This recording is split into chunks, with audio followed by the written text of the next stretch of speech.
Hi folks, you're with Tacitus today at your Pushback channel, and thank you for joining this radio live stream. In this essay, I'd like to talk about the once great and mighty empires that have existed in history. You've got the American empire that's crumbling before our very eyes at the moment, crumbling due to the willful and purposeful action of the globalists. But if we look recently into, it doesn't have to be recently, it's going back across, say, the British Empire, the Spanish integrating with the Holy Roman Empire, the Spanish overseas empire. You're looking at the Roman Empire. Even ancient Athens at its height had what we could reasonably call quite a substantial empire through although rather mercantile in its nature, but they had a very powerful navy. They used to go around and coerce the various islands and coastal trading towns to do business with them on terms favourable to Athens. So and even the French Empire, say from the time of Louis XIV. And then waxing and waning variously, and then reaching its height at the time of Napoleon Bonaparte, when Napoleon, principally through his military victories, was able to control and dominate pretty much all of Europe, and even had adventures into Egypt and so on. So, but today, through the history books that these empires weren't just passing fads or phases; they were mighty empires that must have had fairly substantial roots and underpinning capacity. And the Roman Empire is an example, where they had feats of engineering, military prowess, economic prowess, agricultural. They were proficient typically in a number of areas. You had exceptions like Genghis Khan and that sort of empire, but it was really just their ability to strike with huge forces of cavalry.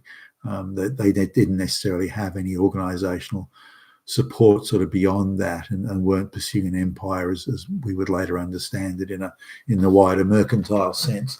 So, but nonetheless, if you walk around, and I've done a huge amount of travel and business, so if you walk around Rome, you see these what would have been magnificent, impressive, awe-inspiring buildings. Some that exist even today sufficiently. The Colosseum as an example, but others where you can sort of imagine reasonably clearly what the grandeur must have been back in the day, and the spread of the Roman Empire across that wider Mediterranean and southern and eastern European basin, North Africa, and so on. This was it was a mighty empire, and had engineering achievements and military achievements and so on that were impressive by any measure. Even today, still impressive. Some of those large aqueducts that they built, some of the bridges were masterful pieces of civil engineering. So, and yet you go to Rome today, and you can't imagine that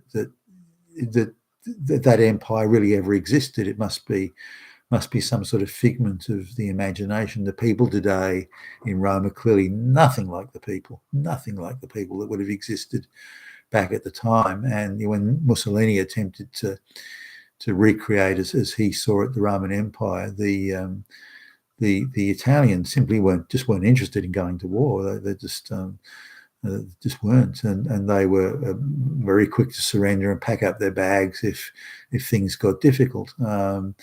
And they had, they had these traveling. The army had these magnificent, as in terms of huge and with numerous employees, had these huge brothels that they used to move around. The other combatants in World War II and even one were filled with awe, not at the might of the Italian arms at the time, but just how prolific their brothels were. So and the senior officers being sartorial dandies rather than practical soldiers. But it's hard to imagine that the Roman Empire could ever have existed when you see what's happening in Italy today, or even for that matter, you know, I first went there probably 25 years ago or something, and ever since going back, it's not something you can understand. Even around London, where just to think about this, in 1901, between 1898 or 1897 and 1901, there are a number of you know, how do you call them, military parades, celebrations over Queen Victoria, and the British Empire at its zenith, and these sorts of things. And to think that only 120 years ago that this mighty empire is now some bullshit laughing stock that almost appointed a black immigrant woman, 40-year-old black immigrant woman with fucking dreadlocks as their prime minister. That's how far it's sunk. Now, and it's just difficult to believe, because you can go around and look at the places where the parades were held, and the stonework that's there, and the magnificent statues of lions and Britannia, and all these sorts of things that at the time would have been, in fact still today, are quite awe-inspiring. But then you look at the London of today, or the Britain of today, and you can't believe that the empire ever existed, or if it had, that it could have fallen so far and be such a different place, with different attitudes and values. The Britain of today, you know, has lost all its confidence compared to the Britain of 120 years ago. The Britain of 120 years ago was 130 years ago, that sort of thing, was a very confident place, very confident people in charge. It had its place and its mission and its goals, and it pursued them with a very calm, very confident focus that is nowhere in evidence today. And you know, the same could be said for France, or going around Madrid, the once great empire of Charles V, and so on. So really, wherever you look at these empires, including the empires of you know, around the you know, the great Persian empires and so on, it's almost impossible to believe that those people that you see today could have had anything to do with that massive empire that existed so long ago. And the same goes for the spread of Islam and the Islamic sort of empire that swept through North Africa and into southern Spain, you know, over 1,000 years ago. And it's hard to believe that the people that you see in around Northern Africa and southern Spain today, it's just impossible to believe they could have been part of that. Now, I suppose everything's relative, and maybe they were just as ordinary as they are today, but everyone else was hopeless or useless, or worse than useless. But I don't think so. The energy and the commitment required to engage in military operations on that scale, the engineering achievements, the artistic achievements, the economic achievements, agricultural achievements. There's a whole range of things that are required to underwrite that sort of activity and to underwrite that sort of supremacy, be it relative or absolute supremacy. So when I look at that today, you know, all those places, it's just inconceivable to believe that such greatness and such sort of you know, mightiness it could have existed. But we know it did. But we look at it today and go, well, what happened? How could you be so dominant and preeminent back then and so, you know, fucking useless and hopeless today? It doesn't seem to make any sense. But maybe that's what a loss of confidence in you know, a national sort of pride or national place, maybe that's what a loss of confidence causes. And if there's nothing else to make it up, then maybe an empire sort of can decline from such a pinnacle. Now, if we look at a couple of things, the defeated powers in World War II, Germany and Japan, were militarily occupied for quite some years, and their constitution was changed. They were both subject to very heavy-handed, quite silly in my view when you look back, quite heavy-handed propaganda, and in terms of trying to change people's attitudes and views. And yet within 10 years of the end of the war, a little bit more than 10 years of the end of the war, the German economy, and it was bombed into oblivion, the German economy was already bigger than the economy of Britain. Now that's an astounding achievement, but it goes to show and illustrate just how an industrious, very well-focused people, what they, ingenious people, well-trained, well-educated people, what they can achieve. Whereas the victor nation, Britain, by I think it was 1954 or 1956, around there, so a short time after the end of World War II, Britain, that was financially exhausted by the war, incidentally, but Britain couldn't pick itself up after the war. It lost all its confidence. It was just meandering, and they just couldn't get their shit together. Whereas again, just within 10 or 11 years, the German economy that was bombed into ruin was at zero, had recovered enough that it surpassed the economy of Britain. But the same was with the United States, Japan. In 1945, Japan had was in a bad way and had the shit bombed out of it.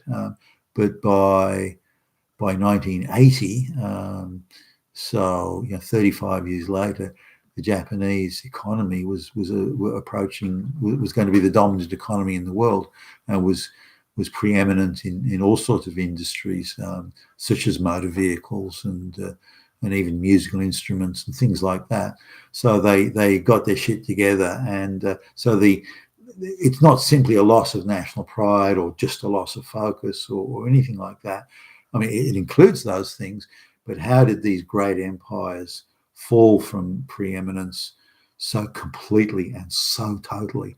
And as you go around the Londons and the Romes of the world, you just shake your head in disbelief, because it was once the epicenter of one of the greatest empires, if not the greatest empire of its era, and stayed and was at that preeminent position for many hundreds of years. There would have been people who would have seen, Rome the Roman Empire would have been eternal, but from the time it was sort of really top dog in the Mediterranean to the time it started to come apart, it was.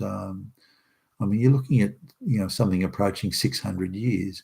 In anyone's language, that's a long time span for just one empire to be playing in the not only just in the top league, but at the top of the top league in terms of its power and its sweep and its grandeur. The British Empire lasting for 250 years, which in modern history is a long gig.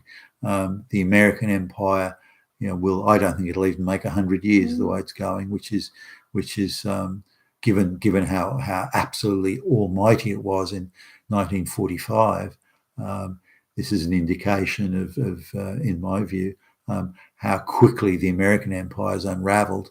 And in this instance, we can see it's unraveling not because it's exhausting itself against difficult foes in two pointless wars, as Britain did with Germany, but it's destroying itself culturally from within, and maybe that's what's happened in other empires. The Roman Empire is touted as an example of this, or that's part of the reason for their decline.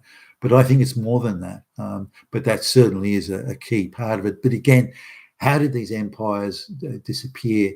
And how do we look at it today and think, how is it possible? How was it possible the Romans were in control of the entire, that part of the world, the entire area, and were so far ahead of the others in terms of engineering and everything else that they could have stayed there forever had they kept that lead. But somehow it all crumbled, and today the people that are there in Rome today or Italy today could no more have achieved or created an empire like that than they could swim under the sea around the world without taking a breath. I mean, they just couldn't do it, and they just don't have it in them.